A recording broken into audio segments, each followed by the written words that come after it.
It's time for the show that brings the magic right to your speakers. Ears Up! Hey, what's up, everybody? Ears Up podcast. We are here. We're in the studio. We're talking landscaping today. Now, it might not sound interesting, but I love plants, and I love a good plant story. And today we're going to talk about the great Bill Evans, who was not only responsible for landscaping Disneyland, but he went on to do like Disney World and help at Tokyo Disney and Disney Paris. So I have a lot of cool stories about that. And it might get a little geeky as far as like plant names go, because I have a lot of plant names. I got like the names of the plants and the types of plants, because that's always interesting to me is, you know, Disneyland has a ton of plants. They're all different kinds, they're all different varieties, whatever, right? For the look and the feel of the place and whatever. But like, you just kind of go, oh, that's a cool, you know, plant. But I think it might be nice to be like, oh, that's a Japanese, you know, friggin' tea plant, or a red flowering Costanza, or whatever it is. I don't know. I think it's neat. I think it's neat to kind of like at least hear the names, and maybe one or two will stick, and you're like, okay, cool. Or if you want to replicate some of this stuff in your own house. Oh, yeah. I used to text when I'd go to Disneyland. I would text my grandmother, who was a huge gardener. I used to text her pictures of flowers and say, what is this? Can I grow it in Colorado? The answer was usually no. But yeah, it was fun to do that, and just kind of show off, because she couldn't come out and join us. So good times. Yeah. So I'm hoping that'll, you know, maybe inspire a little bit of joy next time you guys go to the parks, or at least a little bit of wonder as to how they were able to make all this stuff happen. You know, we've talked a lot about on this show about, just the planning stages of opening Disneyland and how all that happened within a year, right?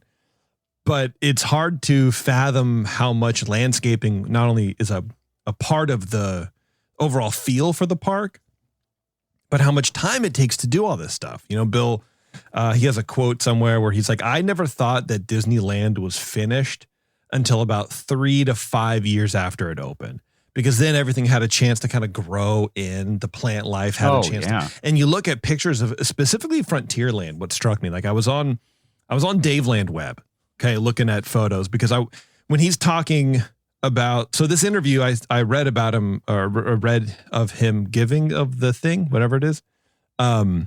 It was like in the 90s or whatever, but he also wrote a book in the 60s. So in the book, he's referencing all these plants and where they are.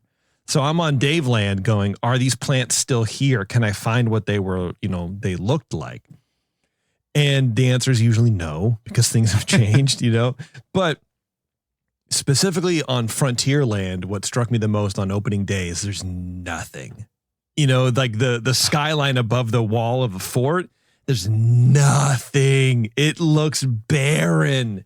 A barren landscape. But then even 5 years later, everything's lush and grown in. So they really did a great job in figuring out what plants to put in and how to play with, and we'll get into a little bit, how to play with the architecture and accentuate the architecture, not take away from it.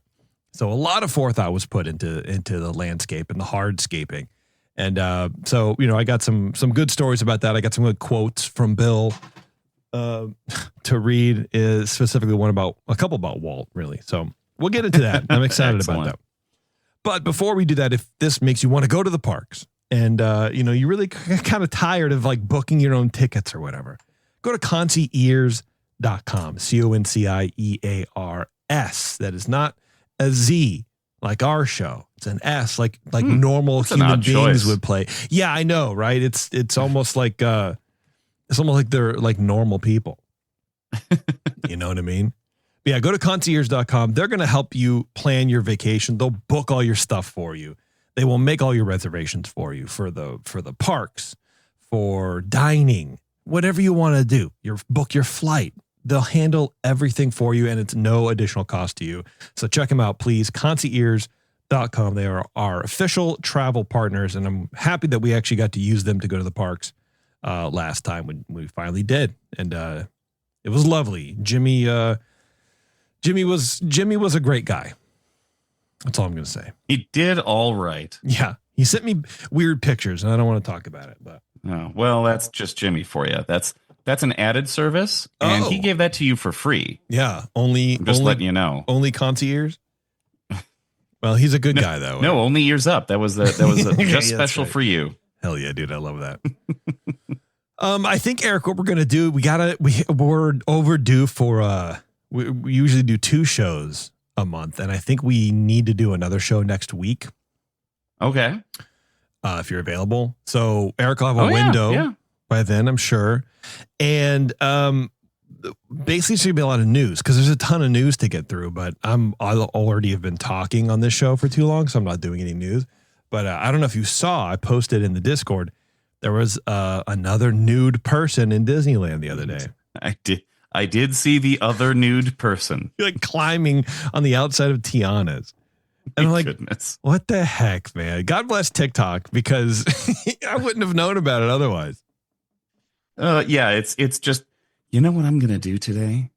You have a psychological break. I'm gonna ditch my clothes and I'm gonna climb a damn mountain. Well, I think what it is, he wanted to get dress coded so he would get free clothes from Disney. That's what it is. Was that what it was? No. Okay. But I don't know if you knew, like those female influencers for a hot second were like wearing scantily, barely like dental floss bathing suits or with a bunch of side boob, and they're like, oh, I'm just getting dress coded, and here I got a coupon for $75. They're wearing a free shirt with Taz flipping you off. Yeah, I guess. But they would get they were literally doing it to try to get free shirts from Disney. Yeah, I guess it was working for a bit, and then they're like, no, we're not going to do this. No, you can just leave now. Yeah. Stop. Whatever.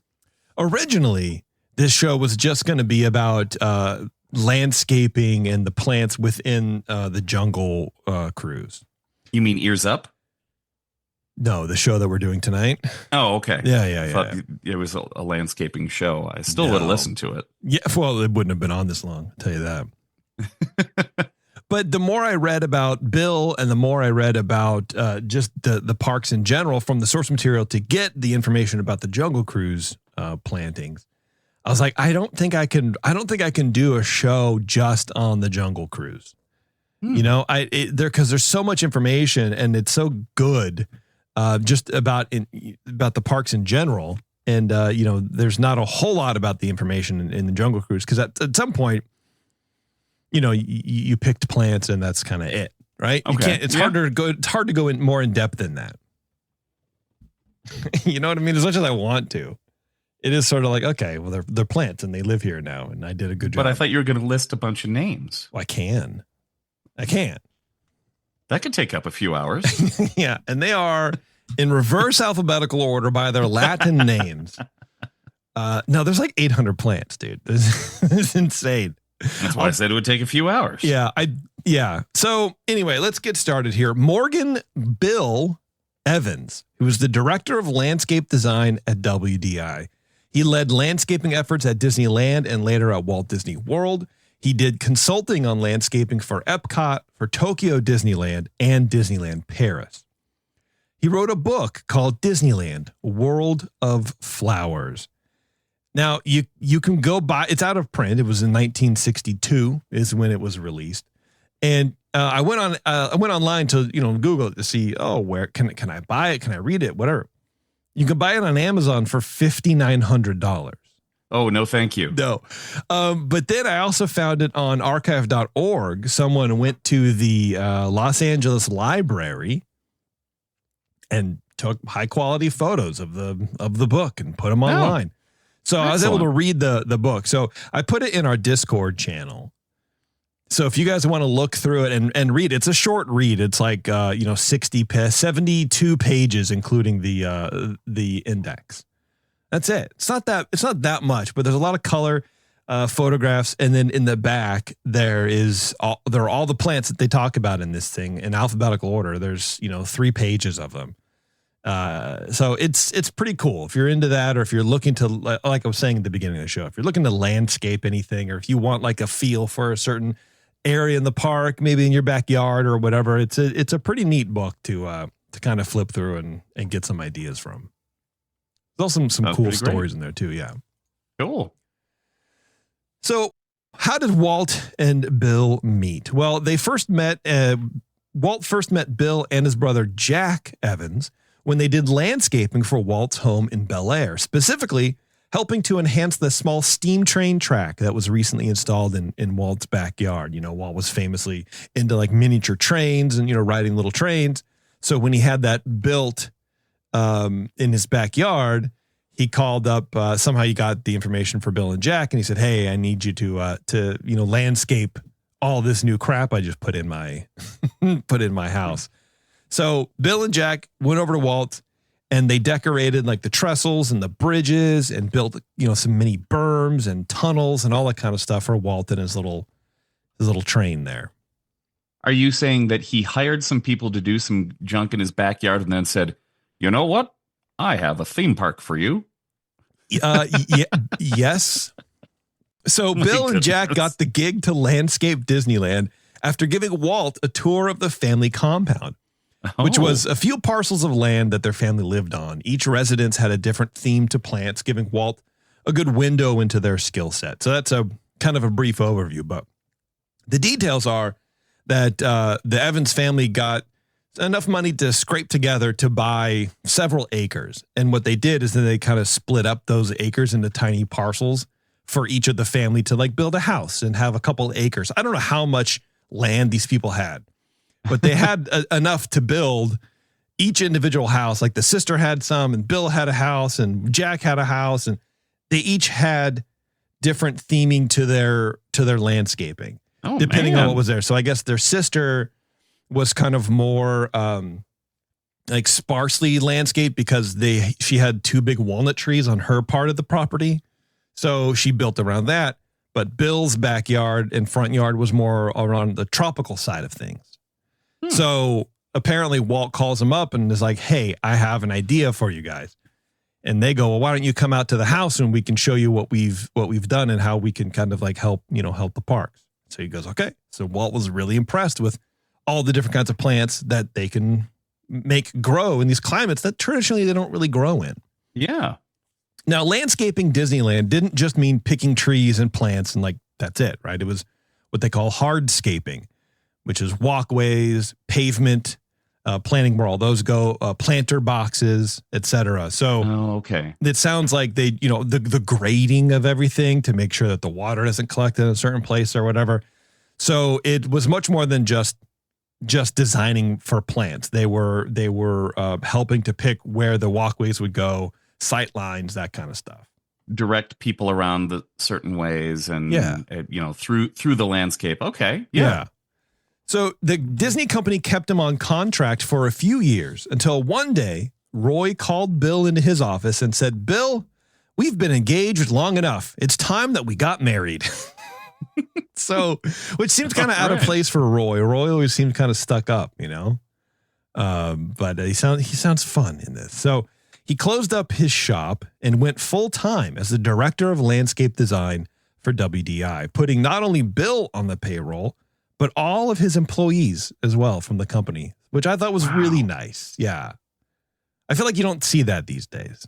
And how big was the operation, really? That I don't know, but I mean, to be able to land and hardscape a theme park like Disneyland in a year, I'm guessing at least 25 guys, if not 50. It can't be just Jack and Bill. No, it can't. No. So in 1975, Bill turned 65 years old. That year, the Disney company adopted a mandatory retirement policy. And so guys like Yale Gracie, Roger Broggie, Bill Evans, and others attended a fancy retirement party at the studio. They were told, quote, goodbye and good luck. So they were that kind of forced retirement at 65. And then apparently 6 months later, Roy calls him up and says, hey, we need your help doing WDI or Walt Disney World. And so he came back on as a consultant and kind of did that for another 20 years.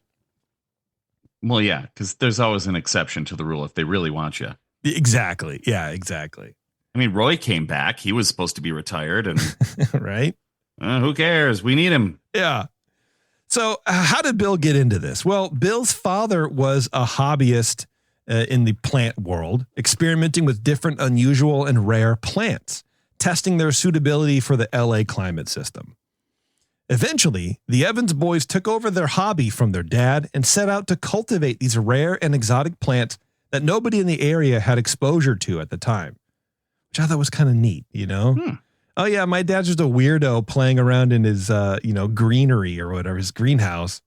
And then, let's just cultivate these and sell them. Yeah. Why not take the hobby into something useful? Something to do, yes. Hi, Taryn. Yeah. Hello. Hey. Hi. So when we're talking about this, through the rest of the show, picture yourself in Disneyland in like 1960 or something like that. This is not how the park looks today, wherever the plants are, but it is sort of the blueprint for it. It's the design idea behind how the park probably looks today. I wish I knew where some of these plants still were. Some of them do exist, and I was able to find some of them, but for the most part, I just assume that they're gone somewhere. I don't know. I don't know what's going on.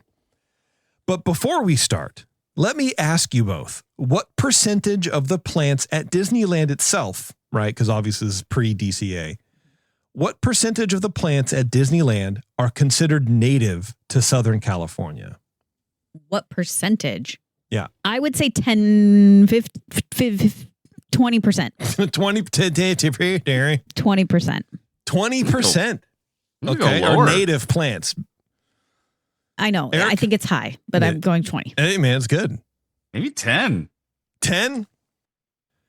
Just 5%. I was going to say 5. The other 95% of plants were imported from other climate systems around the world, which was clearly a challenge, right? In early meetings with Walt at the orange groves that would soon be the site of $5 bottles of water and landfill fodder, Bill Evans and his partner Jack Reeves got a hold of an aerial photograph of the proposed build site with an overlay of the park build design. And using these as a guide, the two men laid plans for the general flow of the park, making notes as to landscaping ideas, and while they were at it, were able to save dozens of trees from destruction during the early grading phase of the build out of Disneyland. So, famously it was orange groves. There were some avocado trees there, walnut tree, whatever, right?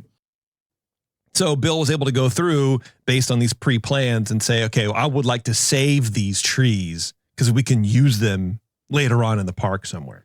So just kind of thinking ahead and saying, I want that, because it'll fit in the Jungle Cruise, and that one will look good over there, and that one will look good over there. And wow. Exactly. Yeah. However, most of the trees they had saved ended up being pulled out of the land anyway, because the whole area was irrigated with a technique called flood irrigation, which it's kind of in the name, right? You flood the land with water instead of the usual kind of direct root watering system. And the park was not going to be set up for that kind of irrigation. So they unfortunately had to go, which had to have been kind of a blow, right? Where it's like, man, I've done all this work. I'm going to pick all these trees. Nope, sorry. Yeah. We're not going to be able to water them properly. And I imagine that some sort of like root training system where you can't just transition from flood irrigation over to, whatever they call the next one. Yeah. There were also changes to the land that had to be made for the sake of the design of the park. One being an old riverbed that ran through the property and happened to be right where the Rivers of America, Tom Sawyer's Island, and the Jungle River Ride were to live. So, because back then it was called the Jungle River Ride, right? So all of that had to be graded and taken into account before outlining the landscaping design. So that's kind of some of the hardscaping that I was talking about earlier, where there's, it was up to Bill and Jack to figure out water flow, just natural rainfall. How's everything going to drain out? Hey, we got to carve this out to do this whole thing. So that was part of the design there. Now, crews at the Disneyland Resort shifted over 1 million tons of earth to form the park with berms and everything. The big trees that were placed in the park were delivered first, some weighing as much as 22 tons to serve as kind of focal anchor points for the rest of the landscaping. And then next, the smaller trees, shrubs, vines, and others were installed, along with the appropriate irrigation to ensure they thrived in their new home. And lastly, the flowers were added for a bit of color, get a little filling in the landscaping, that kind of thing. So that's kind of the order of progression, apparently, when you're doing a big landscaping job like this. Kind of makes sense. Go ahead, Taryn. Oh, I just said that kind of makes sense. Yeah. I mean, is that how they ended up with the storybook canal bones where they just had weeds? You're going to get to that one? I love that story. You know what? I did not put it in there. Oh, okay. Well, I don't think Bill planted them because it was just a hill with weeds on it, and they put little fake Latin signs in front to make it look like they were real. That's right. I didn't find too much more info on that, so I'm like, oh, it's kind of like well known, so I didn't put it in there. But good. Yeah, they ripped it all job. out. Yeah, they weren't happy about it. No. As you can imagine, a project with as lofty a time frame goal as Walt had put on Disneyland, they soon exhausted the resources and stock of the local nurseries, which forced the team to look at estate sales, old gardens around LA, and other places, sometimes hundreds of miles away from Anaheim proper. And famously, many trees and shrubs were salvaged from the construction of the local freeway systems, which are just beginning to carve their way through the neighborhoods and hills of the region. During this time, the Santa Ana, the Pomona, and the Santa Monica freeways were all under construction, most going through residential neighborhoods, cutting 200-foot wide channels through areas with mature foliage. So Bill and his team would head down to the construction sites and tag the trees that they wanted, and would pay the foreman of the construction sites $25 per tree to stay as far away from the trees they selected as they could. They didn't want anything bruised or broken or anything like that. Bill would return, crate the trees up at the roots, crate the roots up, and then they would haul them away to their new home in the park. Wow. Wow. Which I thought was kind of neat, man. It is neat, but like $25. I mean, because these mature trees would cost $500, $600 if you bought them from a nursery. Right. And like, how do you dig up a tree like that? Like that to me, like just even that level of, I guess, construction or whatever gardening is very difficult. Yeah. I mean, and full grown trees, like that's insane. Yeah. I imagine it's with a bulldozer, and just scrape out as much dirt around as you can and you yank them out. I don't think that there's much. You can't be really very delicate because you don't know how deep the roots go or how far they go out or whatever. So you have to get enough of the root ball to satisfy the tree when it gets transplanted. And sometimes, and he talks in here, I don't know if I put it in the notes, but he talks about like 85% of the plants that they transplanted into Disneyland from other places survived. Wow, that's pretty good. So 15% didn't. So there is a loss there, Sure. The trend of finding, basically discarded trees or pre-discarded trees throughout the region would continue through the park opening as Los Angeles grew and the more mature plants were being destroyed kind of all over Southern California. For example, in 1962, Pershing Square in Los Angeles was receiving a 5-story underground parking lot, which I don't know. It seems too futuristic for me. Like 5 stories? 5-story underground parking lot. Like they shouldn't have the technology to create something like that in the 60s. It feels too futuristic for those cavemen in the 60s to know how to do that. I don't like it. Yeah, and how is the ground? I mean, I live in a very rocky area. You can't dig down that far. You can barely have a basement around here. And then in Chicago, you get a little bit down and it's all water. The water table's so high. Yeah. How in the world can you do 5 stories underground? I don't know. That's a good question. Crazy. Yeah. Let's see where to go. Anyway, Bill was able to snatch 7 giant ficus trees, like literally saved them from the chainsaw that day. Like he heard about this going down. There were 8 giant ficuses, but he was too late to the construction site to get all 8. So he grabbed the 7 that he could and he hauled them over to Disneyland. Now these things, they're not just like, the tiny little ficus you see in like Home Depot. These were huge. They were so big, in fact, that the highway patrol made him take a full 15 feet off the top of the trees in order to be safer transporting them back down to Anaheim. Oh my goodness. So they removed 15 feet from these trees and they were still big enough to like be able to, kind of shuttle down. Wow. And be usable, right? So Bill told Walt what he was up to, that, hey, we got these trees, I picked them up, whatever. And Walt asks where the trees are going to be planted. Bill says he wasn't sure, only that he knew they would need them eventually. So for a full year, they sat in the back lot, just in their crates, just waiting for an opportunity to use them. Bill's just got a garden hose. Wow. Watering. There you go. So they sit there until New Orleans Square started spinning up, and those trees got moved into the New Orleans Square area, where apparently they still live today. Wow. Cool. Yeah, kind of neat. He says, quote, "We trim them 3 times a year so that they don't become so heavy that you can't see the architecture behind them. Michael Eisner once looked at the trees when they were in need of pruning and asked me, 'Where are all our wrought iron balustrades?' And I said, 'Coming up.' Those are some of the biggest and most beautiful trees in Disneyland, and they're essential to the composition of the area." So I think the big ficus that he's talking about is like in, kind of in front of the train station and, kind of all around. That's what I was the thinking. mansion. Yeah. And he's right. I mean, that it is essential for that. A lot of shade, big canopy, but you don't want it too overgrown where it looks sloppy. Yeah. I think there's also some trees, unless I'm mistaken, like that might be like that near Pirates. Like in the line for Pirates, maybe? Yeah, it's hard because I don't really know what giant ficus look like. Yeah, me either. They're related. I'm just thinking tree. They're in the fig family, so you can get really, really big. Okay. Yeah. And big leaves and yeah.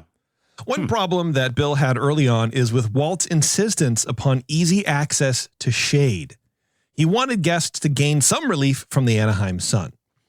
However, planning out the locations for the shade trees proved to be more difficult than simply pointing to a spot and just digging a hole, like I would do. You know what I mean? Well, this looks good to me, pal. The team needed to have plenty of sunlight for the grass and flowers of the area to properly thrive and grow. So there was the issue of kind of making, layering those things, right? We need some shade, but we also need some sun. So let's figure out how to get shade. And I think what he would do is, you can prune some of the trees back. Like I talk a little bit about some, I think they're pepper trees in around the hub where they have these kind of weird twisty branches. And so he had the branches trimmed really close, or the branches really trimmed really close to like the base branches, the bigger ones. So you can see the architecture of the tree, but it still provides some shade, but you can still see through them. It's these kinds of things. That's cool. That's very smart. Yeah. Yeah. There was also the issue of preserving the carefully crafted sightlines of the park. And, what was the point of having these beautifully crafted buildings if they were just going to be covered up by trees? So that's part of that too. Now, as we all know, Disneyland has several distinct areas of the park, all defined by their highly designed buildings. And of course, the landscaping had to support those designs and not hide or clash with them. Another challenge Bill had going into these design meetings building stage with the various heads of the lands at WDI was shifting gears within the planning process. So, for example, he'd meet with Ruth Shellhorn, who designed the Main Street area for, the opening day. Now, Main Street, of course, has that Victorian feel to it. There's lots of guiding lines. There's lots of rigidity in the structures and how the buildings were formed and decorated, right? So Bill thought the landscaping had to have a similar structure to it, and he called it an elegant rigidity that supported and accentuated the construction of that area. But then on the same day, he'd have a meeting with Harper Goff, who was in charge of Adventureland. So Bill and Jack had to downshift and sort of reset their thinking, because as you walk into Adventureland from the hub, all those guardrails over on Main Street for the landscaping should fall away. And they thought the landscape should look more chaotic and uncivilized, kind of like real jungle would, right? Right. Then you'd have a meeting with the people from in charge of Frontierland. And over there, the goal was to make everything look like they had just left the land alone and plopped some buildings down, splashed some boats in the water, and called it a day. Bill What's said, a plant? Yeah, that thing over there, can we eat it? No. Can we marry it? No. Can we drink it? Yes. Let's go. Bill says, quote, "When we went into Frontierland, we wanted to create the illusion that we had just found it. All that growth in there and just added some boats on the river. We used to get letters in the early days from guests who complained that Junior got poison oak while running around on Tom Sawyer Island. And why didn't we remove such dangerous plants? Well, obviously we didn't plant poison oak, but these people believed they were in a completely natural wilderness." Junior was just itchy. Yeah, I mean, got it from somewhere else. But like, must have been that natural wilderness at Disneyland. Those early Doritos. So in Frontierland, you're going to find plants that have more of a rugged look to them. Japanese black pines, various prairie grasses, a red flowering crepe myrtle from China, among others, provide support to the otherwise plain storefronts. The area did have its transplant casualties. Near the boat dock, an Australian tea tree that was chosen for its unique and twisty branch structure failed to survive transplant. Instead of chucking the whole thing, Bill took the skeleton of that tree with its gnarled look. He tied a bougainvillea bush that was nearby to its branches, and voila, a bougainvillea tree. And I've seen pictures of it, and it looks like it looks like a tree that's a bougainvillea. It looks great. It's very cool, and I don't know if it's there or not. I would imagine not, because it's like the 60s. I don't know that bougainvillea last that long, but yeah. So if you see it, check it out. It looks neat. You see it in old pictures. Again, go on Daveland Web and look at all this stuff. It's pretty crazy. But back to Main Street. Now, much of the shade provided along Main Street was from the Siberian elm tree, which is an evergreen tree that's kept pruned so as not to hide the beauty of things like the tall double-decker bus that makes its runs up and down the park.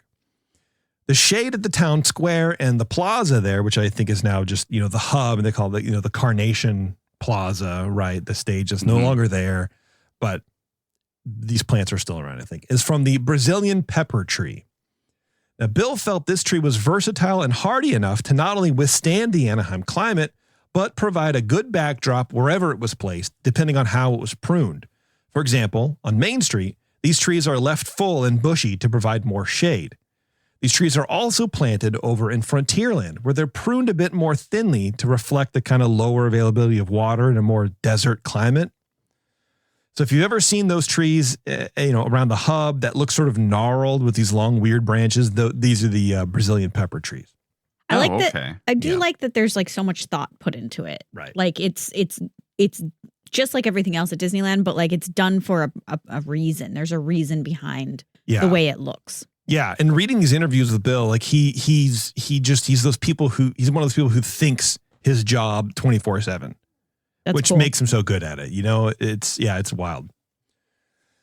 Another reason for a lot of the success of the early Disneyland horticulture scene was plant breeding. Now, oftentimes Disneyland would get their hands on plants that have been bred for specific climates years before that culture even was available to the open market. So I think they worked really well with, a lot of suppliers and, hey, maybe try this over here. This might be really good for 4 hours of full sun. It's a new plant we developed or whatever, until they'll throw it in there. It's kind of neat. Was there a black market? Maybe gray. There would be today for sure. This type of palm, yeah. Yeah, you can't get this in California. Hey, you can't even get this throws open a trench coat. Yeah. Well, you got seeds here. Get your seeds. It's this type of plant breeding that has led to the success at the park with a limited time plant, the poinsettia. Now, normally the flower of the poinsettia, you buy like Trader Joe's in the pot. It lasts a couple weeks and the plant's done. That's it, right? But in its native climate in Central America, that plant itself kind of grows into a small tree, which holds a flower for 6 or 7 months out of the year. Wow. So as Bill puts in his book, quote, "But in Disneyland, the poinsettia has a new look. Our landscape department has pressed it into use as a bedding plant. The need was for a low-growing type, in essence, all flower and no stem. Okay. The chemist came to our rescue again with a new formula that stunts the vertical growth of the plant without affecting it in any other way. The reward, a full-sized flower on a half-sized plant. As a result, Disneyland in December and January does indeed roll out the red carpet. There are dazzling beds of poinsettias, petal to petal, upon which the eye or camera lens may feast." Wow. This guy. Yeah. So all those poinsettias that you see planted in the holidays, they're kind of like hybrids. I never knew that you could do something like that with a plant. And I also never knew that a poinsettia goes like up on a stalk. Yeah. Apparently if you grow in the right climate, it does. Okay. So Tomorrowland was probably the hardest for the landscape team to design because nobody had ever done a Tomorrowland before. There's no books or pictures to reference or anything. You think about it. You can reference a Frontierland. You can reference an Adventureland. You can even reference a Main Street. But Tomorrowland, there's nothing like that. So Bill had to choose plants that he thought were bold enough to stand up to the similarly bold architecture of the area without being too overpowering. He says, quote, "We wanted bold, gutsy plant material which would compete with all the stylized structures we used in the early days and have now been torn out and replaced. We weren't trying for some Martian garden or anything like that." Because that is kind of the first thing you think of. Oh, Tomorrowland plants. Whoa, they're probably weird and creepy. And he's like, no, I'm not trying to do that. Here's a stick and it's purple. Yeah. And it will eat you. He says, but we were trying to complement the architecture without being too low key. Now, Tomorrowland represented a different dynamic as well due to the travel of the monorail overhead. You got the people mover, the skyway buckets, that kind of stuff, right? So the landscaping had to be visually solid because there's nothing going on while you're riding the monorail. You know, it's not a traditional Disney ride. It's transport that happens to take you through a theme park. So to do this, to make the outside look good, you can't just make it look good from the walkway, right? For Tomorrowland, it had to look good all over the place. So Bill put in Italian cypress trees, supplemented by groupings of cocculus, viburnum, and Pittosporum torbara. Remember that time? Oh, yeah, I know that one. Yeah, in the beginning where I said, hey, man, maybe you guys can get ideas for your own house landscaping. Yeah. That's assuming I say the words right. If I say these any more incorrect, a portal for another dimension is going to open up. Yeah. We're going to do a spelling test after. Yeah, there you go. Which a tree was classically categorized. So nearby Tomorrowland was the Monsanto House of Tomorrow in a setting which blends the disciplined form of the structure with a natural environment. In the sunken garden on the slopes and edging the water are several varieties of juniper, including a specimen plant of Juniper Fitzgerana, 18 feet across, striped pygmy bamboo, Oregon grape, azaleas, and stylized guava trees. Okay. Now, if that's not a dynamic, weird setting, I don't know what is, man. Yeah. Now, Fantasyland held a little bit more freedom, I think, for the team. As Bill says, quote, "Now, in Fantasyland, what we were seeking was something with some whimsy, something that was fun and a little unrestrained. We did things like the topiary figures, for example, and we did the miniature landscaping for Storybook Land. We went with lacy things like elm trees that you could see through and which would lend themselves to twinkle lights after dark. If you used magnolias with their great big heavy leaves and kind of somber character, they didn't make sense with twinkle lights." This guy knows his stuff. He knows his stuff. He really is thinking cow. about. Yeah. Yeah. I really appreciate the fact that he's like, okay, and either he's going, well, they're probably going to have twinkle lights or something like that. Or Walt was like, hey, bro, we're going to have twinkle lights. So, whatever. And he's like, well, I can't blot him out. I don't know. Yeah. It's neat stuff, man. We need the twinkliest lights. Why is he Obama? Let me be clear. We need the I'm not good at impressions. I don't know. We need the twinkliest lights, please. Yeah. At the time, Fantasyland had the chicken of the sea boat there, right? And the little lagoon next to it. If you ever see photos of the area, you'll notice these beautiful palm trees that line the water there. Ideally, they were supposed to be coconut palms, but again, the Southern California climate didn't allow their kind there. So, and that's what they planned for in WDI. That was the sketches. That was what they wanted. Coconut palms. Bam. Didn't work. Okay. So Bill was able to find a similar looking version from tropical Africa, the Senegal date palm. So in case you ever want to recreate this look in your backyard, you can start in tropical Africa. Done. Yeah.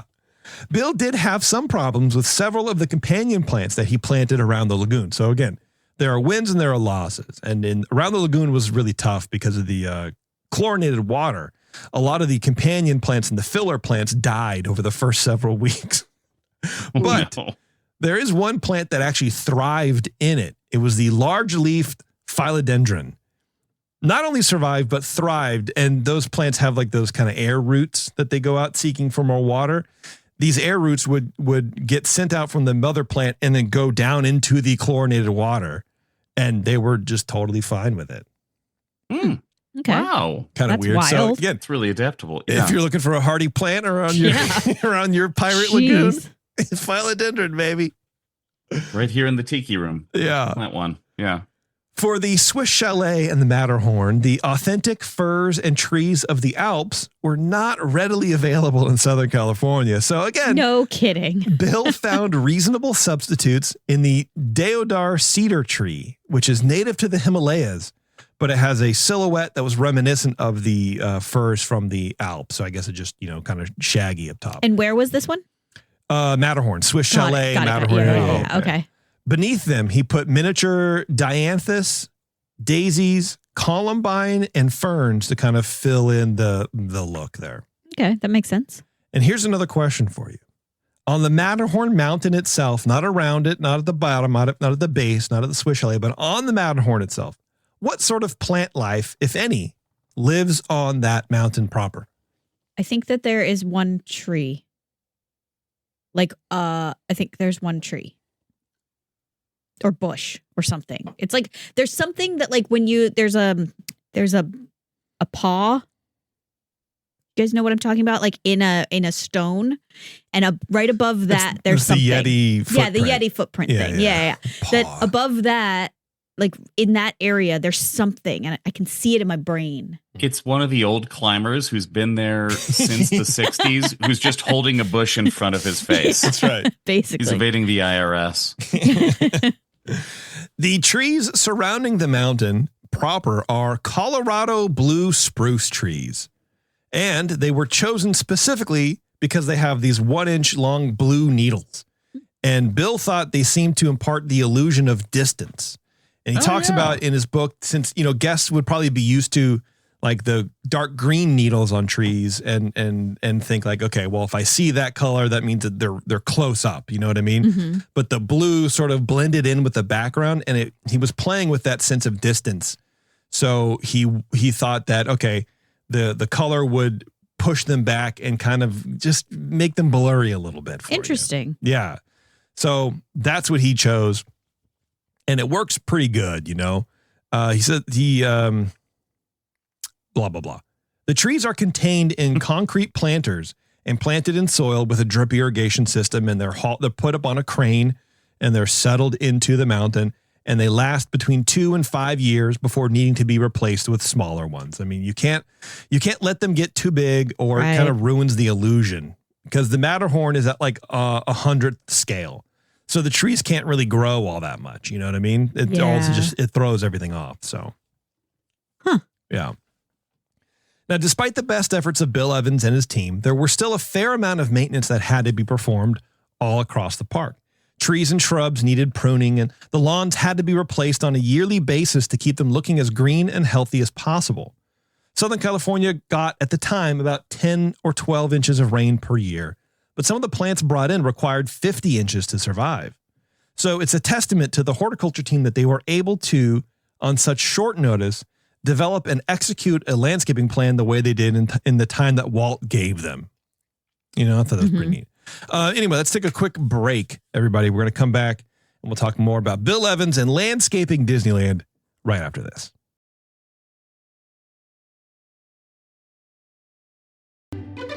Back to Ears Up, where the opinions never stop. Ever. All right. Thanks for sticking around, everybody. You're welcome. Thank you.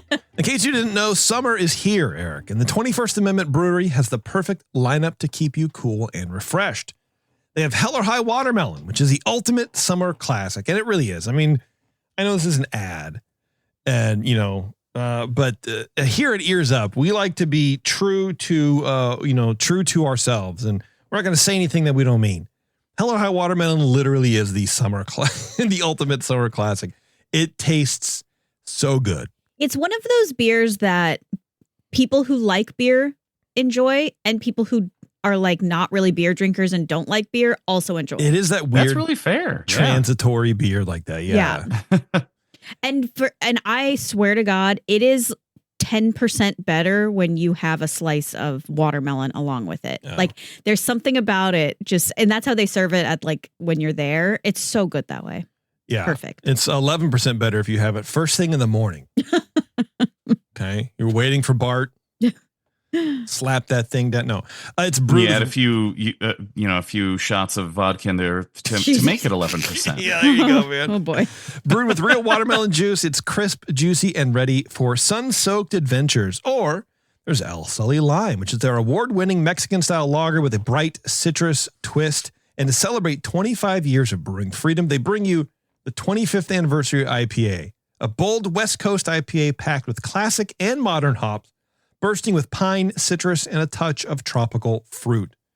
Find the 21st Amendment beers at your favorite store, bar, or brewery tap room because summer deserves great beer. Yes, if you are out in the Bay Area, you gotta come down to either San Francisco or San Leandro and hit up one of the locations and get some beers on tap, man. It'd be fun. And if you come to San Leandro, let us know. Maybe we'll meet you out there. Maybe we can go down to San Francisco and get a really great pizza. Apparently that's the world's best pizza, but I don't know about that. Just ask the chat. Yeah. All right. Let's get out of here, Dottie. Thank you. Okay. Let's continue on with Bill. Let's pick up with Bill. See what he's been up to.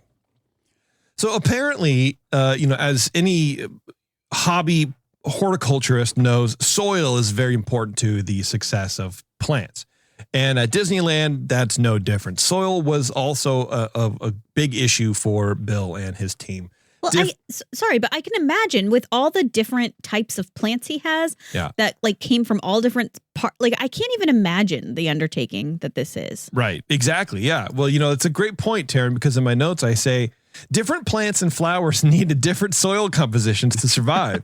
So the horticulture team developed and produced their own soil mixture, which was equal parts fresh redwood sawdust and clean granular sand, plus any essential nutrients for the specific flowers or plants that they were, planting.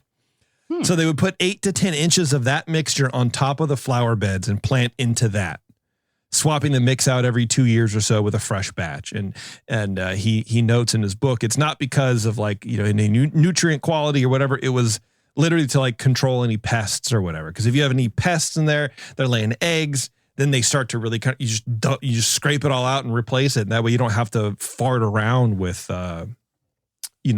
bugs eating your stuff or, chemical like that. It's funny because when you first mentioned that, I got stuck for a solid 10 seconds on the fact that it was sawdust. And I was and it felt very cannibalistic to me. Oh no. Yeah, it's like feeding ham to a pig. Yeah, he's saving all these trees and he's going to pick them up and he's cutting them off so that he can get them to Disneyland, and then you're murdering, because I think it was specifically the fresh. Oh yeah. You need to hear the screams of the redwood. Yeah. Well, and he notes in his book, he's like, maybe the home hobbyist would appreciate that as well. Would do wonders for them. And I'm like, who's getting fresh redwood sawdust? This is the 60s. Yeah. Everything was built with redwood back then, but now it's super expensive. Yeah. Oh yeah. Yeah. It's not like going out and just picking up some sawdust from the 2x4s from your addition to your house. Right, dude? Yeah. So once the flowers were planted, the soil was then covered with fir bark to keep the soil damp and limit the need for maintenance, pulling weeds and stuff like that. So that's the soil mixture at Disneyland, at least when Bill was there. I'm sure it's changed by now because again, fresh redwood sawdust seems rather hard to come by. But that was it. Moving from the Plaza Inn into Adventureland, as we talked about a little bit before, you need to separate the lines of sight. You need to make a clear delineation between lands of where you're going. So as you enter Adventureland, you see tall bamboo framed by bright bougainvillea. Jaraconda and India rubber trees line the bridge into the land. Ahead of you is a bow tree, which is a Ficus religiosa. Now, I think it's still there. So that big tree right by the bathrooms, basically. So you're walking to Adventureland and the side of the bazaar is right there. and then you have the bathrooms right there. There's a tree. I think this is the same tree, but I can't really tell for sure. Okay. It has heart-shaped leaves with kind of a little tail off the tip of it. You bank to the left and head towards the dock of the Jungle River ride, and we can see a South African coral tree recognized by its wide canopy and orange-red flowers. Now, this tree was moved from the rear of the Tahitian Terrace years ago to the dock of the Jungle Cruise at some point. I can't tell when, by a 50-ton crane. And he tells a story about, the fragility of these plants and how nervous he is moving them, because especially these more mature trees, if you ruin them, if you kill them, that's hundreds and hundreds of dollars to replace, if you can even get a nursery that has a mature one, right? Right. So Wow. there's a sense of, I don't know if this will work kind of thing. But he was smart enough where he was able to kind of trust his instincts. So they pulled this tree out bare root. They didn't crate it up or whatever. And then they hosed off the dirt from the root ball and just let all that water just kind of run into the rivers, run into the Jungle Cruise River. And they were able to replant it and transplant. I don't know if it's still there. This is the thing. I don't know where exactly it was planted, and I don't know if it still exists there or not, because this was, again, the 60s. Right. So who knows? But that was a pretty neat story. Yeah. Moving into the jungle in Adventureland, hundreds of species of plants are represented, many of which are native to the areas of the world showcased within the ride. You have kapok trees, Jaraconda palms, philodendrons from South America. You have rubber and orchid trees, ginger lilies and tiger grass from India, giant birds of paradise and papyrus from Africa, and dozens more. I know some of those. Papyrus, yeah.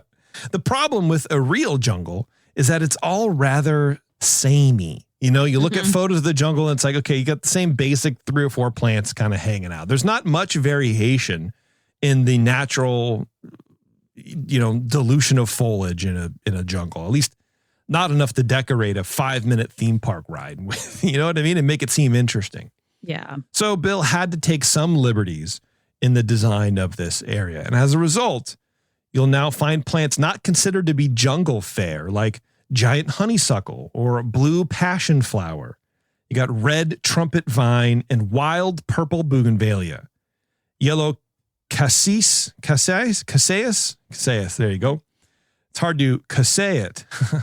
White ginger and red tacoma are placed along the water's edge, providing color and a sense of depth within the jungle theme.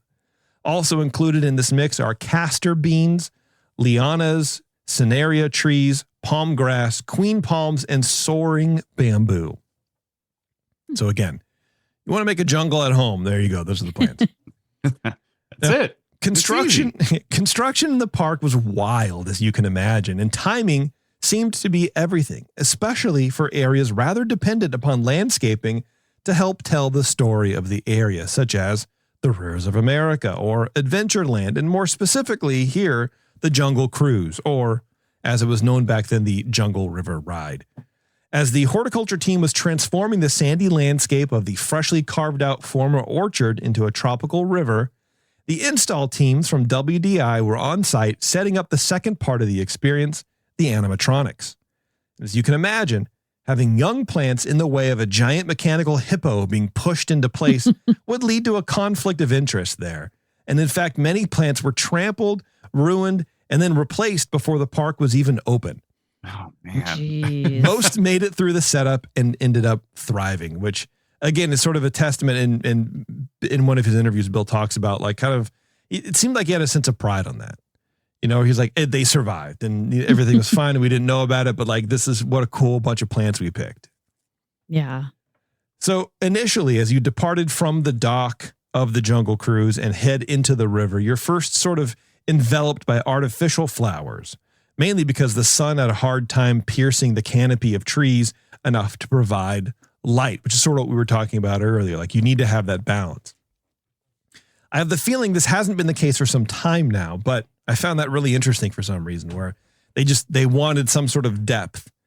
and layers of complexity. So they just had artificial flowers because real ones couldn't grow because it was too dark. Yeah, that's interesting. Yeah. A little bit disappointing. A little bit. Yeah. A little bit. Yeah. But that's okay. A byproduct of creating such a lush landscape from living materials only, basically, aside from the, artificial flowers, is that sometime nature finds a way. The horticulture team used the severed trunk of a pepper tree as set dressing alongside the river at some place, not knowing that it would eventually take root and grow into a real tree. Wow. This pepper tree is native to the highlands of Peru, so the jungle habitat the trunk found itself in was not its typical environment, but it overcame anyway. Which I found really awesome. Where there's that's cool. Yeah, this is just a thing we're going to have here for decoration. Oh no, it's alive. Yeah. It wanted to live. Holy cow. Yeah. Another strange plant found along the Jungle Cruise River was something called Bushman's poison, a slender, spindly tree that produces small berries. Now, these berries were used by African pygmies as a poison to bring down elephants. Oh, geez. So that's very poisonous. Dipped in the extract from this berry, blowgun darts were fired at elephants, acting as an anesthetic to the massive creature that'd bring them down and kill them. Dang. Yeah. That's sad. Yeah. Okay. But also, that's pretty cool, man. Conveniently enough, around the corner from the Bushman's poison tree was the elephant pool, where you can see the ombu tree amongst the rest of the jungle plant life. Further on down the river in the African veldt panorama there, you can find acacia trees that have been pruned to more resemble the trees that live in the grasslands of that area. You would also see giant aloes and euphorbia trees, which are both native to the region. And he does talk about, and maybe you've got this impression, I might mention it later, but I don't know. Just getting passable copies of trees and bushes and plants that are from that area. And sometimes you can take creative license with pruning the trees that might not be from that area, but they go, okay, well, you kind of have the same feel. If we trim it up a little bit and, raise the canopy, then you'll be fine. It's kind of neat. Yeah. So he really did know what he's talking about. Yeah. In the hippo pool area, if you look for a reed with a fringe kind of on top, that's papyrus, which was used by the Egyptians for paper. Jeez. Apparently, it's also known as bulrush, which is the plant that sheltered baby Moses from the hallucinogenic spider invasion or something like that. I don't know. That was like one half the Bible. That's the Old Testament. Right. Yeah. Things were crazy back then. I know, right? Holy cow. The elephant ear plants that you can spot along the water's edge are related to the taro plant. I don't know why that was interesting. With one sentence. I have nothing else on the elephant ear plants. But you can eat taro root. Yeah. I guess. Yeah. Yeah. So there you go. Hey, yeah. Returning to the dock on the left-hand side where that island is. Now you might still see, I don't know if it's still there, four palm-like trees decorated with masks. Now these are dragon trees and are actually of the lily family, and they hail from the Canary Islands. The congealed juice or sap of the trees was once sought after for medicinal purposes. Fun facts, guys. These are just fun facts. I love this. You know what I mean? On the right side of the boat dock, which had surely changed by now, but it's worth mentioning, is the baby orchid plant Sangre de Cristo. This plant is an ever-blooming orchid containing cinnabar yellow flowers with a stamen in the shape of a cross. Nearly every day, this flower blooms in Adventureland. Wow. Yeah, kind of neat. In a testament to the resilience of the Adventureland jungle, when it came time to prep the area for the Indiana Jones ride queue expansion there at the bank of the river, the only plants that were lost in this new construction and rerouting of the river were a few of the giant bamboo plants. And thanks to the self-perpetuating nature of the plants and the ecosystem that Bill Evans produced in general, that small deletion was filled in on its own kind of rather quickly. Cool. Yeah, the jungle just took the space back. He set himself up to succeed. Yeah, self-healing plant. Yes, he hired the right people so that he didn't have to continue working his whole life. Right. So there you go. Genius. And it was Bill who, after many years of petitioning the company, finally got Disney to remove the awnings from the Jungle Cruise riverboats so guests could see all the hard work the jungle was doing above them. While the illusion probably needed a bit of cover when the park first opened in 1955, the whole area eventually grew into something worthy of a full view. So if you look at old pictures of the riverboats, they have that kind of tassel fringe hanging on the side, down the canopy, and then now you look at them and it's just a tent on the top. There's nothing hanging down on the side. So okay, yeah, kind of neat. It's clear that Bill Evans was the right man for the job. Not only did he know what he was doing from a landscape perspective, he also had a similar style to Walt, using plants as set dressing. He also knew how to make the boss happy. There's a long quote from Bill. Yeah. He says, Walt didn't pay a lot of daily attention to our work, but he would surprise me now and then by making some comment or some request that I hadn't expected. All through the construction phases, Walt would be out there every weekend, and we would take a kind of ritual hike on Saturday. He would make comments of a general nature with nothing in detail about the landscaping. Once in a while, we'd be walking along with Joe Fowler and Dick Irvine and Walt with all the troops strung along behind us. And Walt would turn to Joe Fowler and say, Joe, that tree looks a little close to the walkway, doesn't it? And then he'd turn around and he'd say, how about moving that tree, Bill? And this maybe was a 15-ton tree. The next day, it would be 10 feet further away. Oh, geez. I would be part of that group, and I'd be right there if some problem required a landscape solution. So while art directors spent a lot of time at the drawing boards in their studios, we'd be down at Disneyland doing the landscaping by the seat of our pants. Oh, man. What do you think? We can move that tree, right? Sure, we'll bro. Figure it out. Yeah. I mean, that's the Walt way, right? Like, hey, do that thing over there, and I'll talk to you tomorrow. Yeah. Yeah. What do you think? We have to do it now. Oh, okay. Yeah. What do you think, Joe? And Joe's probably going, yes, Walt, absolutely move it. And then he gives Bill the middle finger. Yeah. Good luck with that, kid. I'm already Lights done. Walt's next cigarette. Here you go, Mr. Disney. He once referred to landscaping as a kind of visual mood music, making the point that nobody comes to Disneyland for the trees, but if they weren't there, attendance would probably die out. And I think it's true. It's a good point. People would still come to Disneyland, even if there were no rides, no attractions, just the land and hardscaping. A huge botanical garden representing different sections of the world. People would still attend it. If you took all the buildings out, I think people would still go. They wouldn't obviously pay as much money. But if you took all the landscaping away and just had the buildings and the rides, I don't think it would be as successful.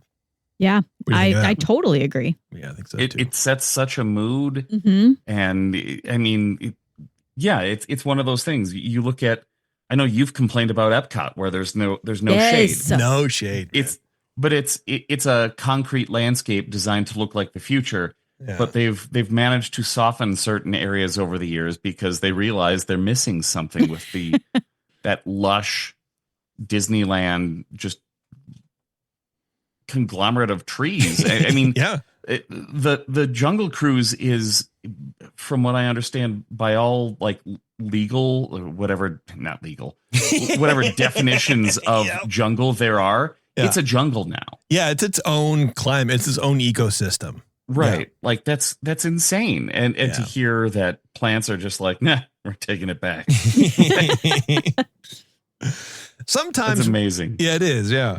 Sometimes we forget that Disneyland has been changing and sort of breathing ever since opening day. And not just like with the addition of rides, but just in the borders within the park. And that didn't stop when the plants hit the soil. Here, Bill says, it's kind of a long quote, but I think it's pretty good. He says, quote, we moved trees constantly, hundreds of them. And I don't know if other people were doing this or not. The growing pains at Disneyland were like letting out your belt after a heavy meal. When they got too jammed up, man, don't tell this man about the spandex. You know what I mean? When they got too jammed up, we'd move the railroad track out another 50 yards. So that sounds like they were moving the train track like multiple times. Well, yeah, we'll just shift it. We'll just shift it. We need a little more room. A major move was when they built It's a Small World. Now, Walt didn't want to move more of the railroad track than he needed to, just enough for Small World, which was 75 yards or so. But even that caused a dislocation of the entire landscaped backdrop. The largest berm in the park was behind that train track because we were trying to shut out the interchange of Harbor Boulevard and Santa Ana Freeway. That was a giant concrete mass that we didn't want visible within Disneyland. We had a huge berm back there, and we had good-sized trees on it. When it was decided to move the railroad track, we had to move that berm, and we knew we couldn't move it with those 35-foot trees on it. We went right down that berm with big pine trees, eucalyptus trees, acacia trees, ash trees, and bored some 1-inch holes through the trunks of all these trees about 4 feet above the grade. We put 4 guy wires in the branches of the tree and put a case-hardened steel pin through the hole in the tree trunk.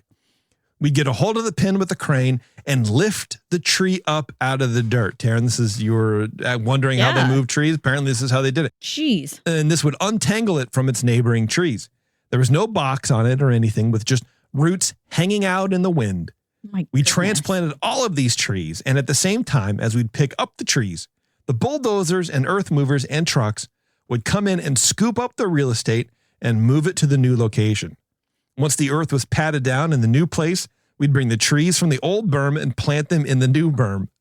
We went back and forth, working with the movers, and we did less damage to those trees than any other way we could have transplanted them. I think we had an overall 85% success rate. When we took the steel pin out, we'd take a piece of hardwood, lather it up with fungicide, pound it in, and cover it with tree seal. A couple of years later, you wouldn't even know where the hole was. Wow. Just like, this is yanking out of the ground, brother. They make it seem so easy, like it's Sims. You know, let's just move that one, 4 feet that way. And it's like, they make it seem too easy. And what I don't like is that I want things like that. I want things to be that easy. Well, I think what you're missing is probably the brown trousers moment where, is this going to work? Well, that's true. Yeah. We're going to kill every one of these trees. Yeah. I think in a job like this, you can't have a freeze pattern. You know what I mean? You have to make a decision and you have to go for it. So he knew, we have to move the berm. There's no other way. We have to make room for Small World. I want to keep these trees because otherwise they would cost hundreds and hundreds of dollars to replace. So what do? Well, let's do this, which I think is sort of like, it's not like an unproven method of moving a tree. It's been done before, but I don't think that they liked doing it because it's kind of weird. He's probably never done it before at that point. So another story he had was about these 6 Italian cypress trees that used to delineate the entrance to Tomorrowland. He says, quote, "We picked them up and put them outside the Haunted Mansion, and they're still there today. We thought that those cypress trees would be very appropriate to a Haunted Mansion when we changed out the Tomorrowland area in 1967. So just kind of another little, like, those cypress trees that are outside of Haunted Mansion used to be in front of Tomorrowland. That's cool. That's a southern tree, right? Sure, dude. Southern Italy. Why not? And that's kind of that's kind of it. That's kind of where I left the research, because the rest is literally just like, Latin names. But I did run across this quote from Bill about Walt. And he says, quote, "One thing," it's not my new favorite Walt quote, by the way. It's my new favorite quote about this man. Quote, "One thing Walt was not lacking was an opinion about things." And that could be said for you. I know. That's what I think too. But yeah, there you go, man. And look, I'm looking at this. I'm looking at this index. I saw somewhere, I don't know if I put in my notes, but there are over 750 different varieties of plants in Disneyland. That's amazing. Wow. And that was back in the 60s. Who knows what it is, now. And DCA has its own, bucket of things. But I mean, you have Irish moss, you have figs, you have daisies, California alder, hawthorn, evergreen elm, evergreen grape, sweet gum trees, sycamore trees, queen palms, rhubarb, petunia, just on and on and on. It's incredible. So yeah, if you're interested in this at all, just Google Disneyland World of Flowers book. And it's the archive.org link. I put it in the Discord. So you can join that and find it in there too. It's well worth a read, just even as a storybook. It's like I said, it's not long at all. It doesn't get into like technical detail, but they're just fun stories, and some I didn't even talk about. You know what I mean? It's neat. Cool. Yeah, I like if that. you got $6,000, send us a copy. No, if you have $6,000 and you want to send us something, send us $6,000. Well, I don't know. I'd rather have the book. Really? Damn, dude. We are built different. I'll tell you that right now. I'll tell you that right now. Yeah. So that's it, everybody. That's Landscaping Disneyland. Awesome. I think that was cool. Excellent. It was very interesting. Yeah. I thought it was neat. And, and you can kind of tell I started in an Adventureland area because there was a lot more Adventureland, information. Excuse me. But, it needed more. The park story needed to be told, you guys. Well, and I think it was a good show for you to do because you are kind of a plant guy. Kind of a plant guy. Yeah. You know what I mean? You've got lots of plants in this house that are alive. I know. Well, yeah. You're growing a tree outside. I mean, this is your show. I am Bill Evans. Yes. That's exactly what I said. Yeah. Eric, why don't you do me a favor, man? Well, actually, I might be springing this on you, so I might have to edit this out. But do you know what's going on other shows? Yeah, because I forgot to look at the thing. Okay, well, let's do it next week. Okay, yeah, real quick. Let's see, Andor's coming up. Bantha Milk guys are going to be on that. Supreme Resort, we are putting out an episode that is part update, part wheel of clickbaity nonsense, which is what we do when we've got a surplus of random junk in that we found on the internet. But our next episode will be comparing stunt spectaculars. Oh, I love it. Yeah. So tune in to see what that's about. Scraping the Vault had an excellent episode last time. I'm not sure what they're working on next. It's been they're due for a new episode soon. They're heading toward the Tinkerverse. Oh, that doesn't sound like a good thing for anyone to be. No, it's all the direct-to-video Tinkerbell movies. No, that's not good, dude. Puny Pod continues onward. They did Fast and the Furious Tokyo Drift. Why not? Why wouldn't they? Based on a bet. I listened to Shaggy Dog last week again. Oh, God. Buena Vista Boys. Buena Vista Boys. Yeah. It popped up in my feed. I'm like, let's listen to it again. It was a good episode. Which, by the way, I appreciate that, man. If you are, if you're listening live and you want to catch a live recording of the Buena Vista Boys, we are recording the first episode of season 2 on the 25th, I believe, which is a Saturday, right here on twitch.tv/EarzUp. So we're going to be doing that. I forget what story we're doing, but it's fun. You'll get there. RGH says Puny Pod's next episode is WandaVision. All right. I love it. Well, I would imagine based on how they handle things, that will be the next 17 episodes. Yeah, probably. That's a good show, though. It is. Yeah, I like it. I liked it. It was good. It was a good show. That'll be fun. Yeah. All right, everybody. Thank you very much for tuning in to the show. I really do appreciate it. If you want more great content like this, be sure to follow all of our shows, and you can find a list of them on our website, which is earsup-podcast.com. Be sure to check out our Etsy page where you can find the best, Disney-themed merchandise there ever was. Also, don't forget to join us over on our Patreon page. You go to patreon.com/earsup and sign up to be a reoccurring Patreon donor and, get a bunch of free content that nobody else can get unless they pay for it. And so be one of these people who help keep the shows on the air. Become a Patreon supporter over there and join our Discord. The link is in our description of the show notes and whatever. After 12 years or whatever, you would think that I would be better at sign-offs. Yeah, you're doing great. I still want to do it. I feel weird about it. But anyway, thank you very much, everybody. And until next time, we'll see you in the parks.